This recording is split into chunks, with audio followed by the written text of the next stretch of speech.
মানবিকতার দৃষ্টান্ত স্থাপন করলেন বাংলাদেশ সেনাবাহিনীর মাগুরা ক্যাম্পের সদস্যরা। তাদের উদ্যোগে প্রাণ বাঁচল এক প্রসূতি মায়ের, জন্ম নিল দুটি নবজাতক পুত্র সন্তান।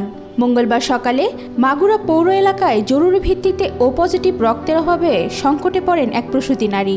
সকাল 7টার দিকে রক্তের অভাবে ছুটে যান মাগুরা সেনাবাহিনী ক্যাম্পে। গর্ভবতী স্ত্রীর জীবন বাঁচাতে সাহায্যের আকুতি জানান স্বামী সজীব হোসেন। এরপর সেনাবাহিনীর ওই ক্যাম্পের 2 সৈনিক স্বেচ্ছায় রক্তদানে এগিয়ে আসেন। দ্রুত সময়ের মধ্যে রক্তের ব্যবস্থা করে ওই নারীকে ভর্তি করা হয় Magura lab CT medical services ক্লিনিকে। সকাল 8:30টায় সিজারিয়ান অপারেশনের মাধ্যমে জন্ম নেয় দুটি পুত্র সন্তান। অপারেশনের পর উপস্থিত সেনা সদস্যরা নবজাতকের কানে আজান দিয়ে তাদের জীবনের শুরুর মুহূর্তে পাশে ছিলেন। পরে ক্যাম্প ইনচার্জ মেজর শাফিন ও সিনিয়র ওয়ারেন্টেন অফিসার আজহার যমজ শিশুদের জন্য উপহার সামগ্রী প্রদান করেন। সজীব হোসেন উনি আজকে সকাল 6:45 দিকে আমাদের ক্যাম্পে এসেছিলেন। এসে উনি জানান যে ওনার স্ত্রী গর্ভবতী ছিলেন এবং দুটা বাচ্চার জননী হতে চলেছেন, কিন্তু এমার্জেন্সি পর্যায়ে চলে গিয়েছে। তো ওনার এমার্জেন্সি লেভেলের ও পজিটিভ ব্লাড প্রয়োজন। তো তৎক্ষণাৎ আমি আমাদের ক্যাম্পে যোগাযোগ করি। ও পজিটিভ ব্লাড যারা ছিল তাদেরকে আমি আমার ঊর্ধ্বতন কর্তৃপক্ষের অনুমতি সাপেক্ষে অবশ্যই তাদেরকে আমার ও পজিটিভ ব্লাড ডোনার 2জনকে নিয়ে আমি ক্যাম্পের হসপিটালে পাঠাই। তারা এখানে এসে রক্ত দিয়েছিল। দেওয়ার পরে আল্লাহর রহমতে অশেষ রহমতে এখানে অপারেশন কার্যক্রম সফলভাবে হয়েছে।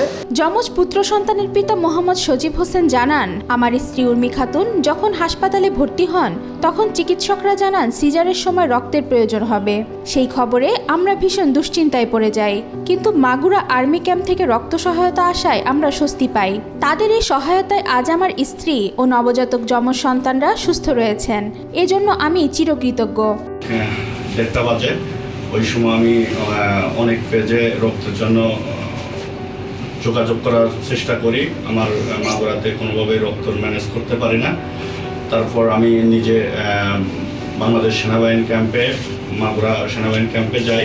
যার পরে আমাদের ক্যাম্প অফিসার যিনি আছেন উনি আমারে আশ্বাস দেন এবং আমার স্ত্রীর 2 ব্যাগ রক্ত দেন এবং আমার স্ত্রী এখন সিজারের জন্য প্রস্তুতি নিছে এবং আল্লাহর রহমতে আশা করি ভালো হবে সিজার। আর সেনাবাহিনীর ক্যাম্পে আমি আমার পক্ষ থেকে অসংখ্য ধন্যবাদ জানাই। এই মানবিক দৃষ্টান্ত মাগুরা জেলা জুড়ে প্রশংসিত হচ্ছে। সেনাবাহিনীর এই তৎপরতা আবারও প্রমাণ করল বিপদের সময় তারা শুধু দেশের সুরক্ষাই নয়, সাধারণ মানুষের পাশে থেকে জীবনও রক্ষা করতে সদা প্রস্তুত। সংকটপূর্ণ সময়ে এই দম্পতির পাশে দাঁড়িয়ে সেনাবাহিনী যে সহানুভূতি ও আন্তরিকতা প্রদর্শন করেছে সেজন্য তারা সেনাবাহিনীর প্রতি গভীর কৃতজ্ঞ। ওয়াহিদা পারভিন নিশিতা, আজকাল।